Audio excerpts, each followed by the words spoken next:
Hey everyone, welcome back to the Tutorium. In this video, we're going to learn more about factoring trinomials. So again, a trinomial is an expression that takes the form of ax squared plus bx plus c. So in the previous video, we learned how to solve for these trinomials when a equals 1. So in this video, we're going to learn about how to solve them when a isn't equal to 1. So what do we do if a isn't equal to 1? Well, if you remember in the previous video, we turned an expression of x squared plus bx plus c, and keep in mind that the a is equal to 1, so 1x squared is just x squared, so there's no coefficient in front of x squared. So we turned this expression into x plus m times x plus n, and then we could use those two m and n's to set it equal to 0 and solve for x. And the way we did it was that we made a diamond shape, so we set that the C would be on the top of the diamond, B is on the bottom, and the two sides are your m and n. And C is equal to m times n, and B is equal to m plus n. So essentially what you wanted to find was two numbers that multiplied to be C and added up to be B. It won't work in this case, so in this video, we're going to have to turn ax squared from plus bx plus c, not into x plus m times x plus n, but into ax squared plus mx plus nx plus c.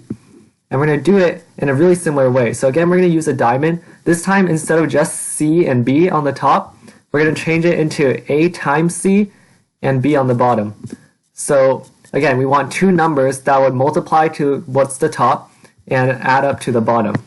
So just for an example, we have A times C on the top, and we have B on the bottom. And we want two numbers that multiply to become A times C and two numbers that add up to become B. So, quick example here, if we have 2x squared plus 5x plus c, then first of all, list down your a, b, and c. So the a is 2, b is 5, and c is 3. Then we want to find a times c, first of all, which is what, 2 times 3. So a times c is 6, and b is 5. So we want to find two numbers that add up to 5 and multiply up to 6. And if you quickly try out some possibilities, you find out that m is equal to 2 and n equals 3, because 2 plus 3 equals 5, and 2 times 3 equals 6. So those are your two numbers, 2 and 3. And using those two numbers now, this is where it differs from the first video. Using those two numbers, we can now split it from 2x squared plus 5x plus 3 into, you're going to change this middle term from 5x into the two numbers that you got. So instead of a 5 here, you're going to go up and you see that, oh, I got m equals 2 and I got n equals 3. So you're going to change that from the 5 into a 2 and a 3. So what you're going to get is 2x squared plus 5x plus 3 turns into 2x squared plus, and the 5x turns into 2x plus 3x, and all of that is plus 3. And what you can do now is you can factor out the first two terms and take out a common factor from the last two terms. So the first two terms are 2x squared and 2x. So from here we can factor out a 2x, and we get left inside is an x plus 1.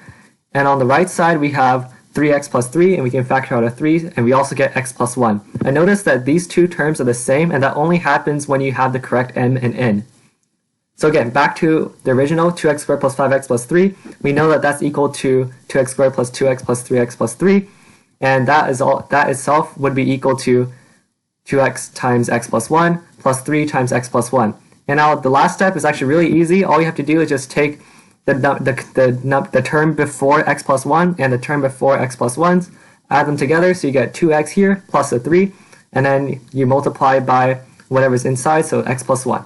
So that's it. That's just answer. And if you want to double check it, FOIL outside, you can do it, and you'll get the same answer. That's 2x squared plus 5x plus 3. Let's try one more example here. We got solve x for 3x squared plus 2x minus 8 equals 0. So in this case, again, you're doing the same exact process. So your a is 3, your b is 2, and your c is negative 8. And you're doing a times c. So 3 times negative 8 is 24. That goes on the top of the diamond. B is on the bottom, and b is 2. So 2 goes on the bottom. And you're looking for two numbers that multiply up to negative 24 and add up to 2. So those two numbers are negative 4 and 6, because negative 4 times 6 equals negative 24. And negative 4 times 6 plus 6 equals 2.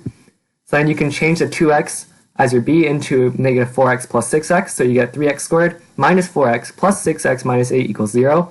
And from the first two terms, you can factor out an x to get x times 3x minus 4. And the last two terms, you can factor out a 2 to get 2 times 3x minus 4 equals 0. And then you can combine the x and the 2 to get x plus 2 times 3x minus 4 equals 0. And all you're left to do now is, if you remember in the previous video, the only way that we could set this expression equal to 0 is if either x plus 2 equals 0 or 3x minus 4 equals 0, because that way you have 0 times a number equals 0, or a number times 0 equals 0. So in the first case, if x plus 2 equals 0, then that means x equals negative 2.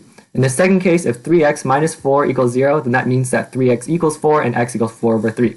So from here, we can find out that our two solutions for x is x equals negative 2 and 4 over 3. So I hope this video helped a lot in terms of how to factor when your a is not equal to 1. And thank you for watching this video. See you in the next one.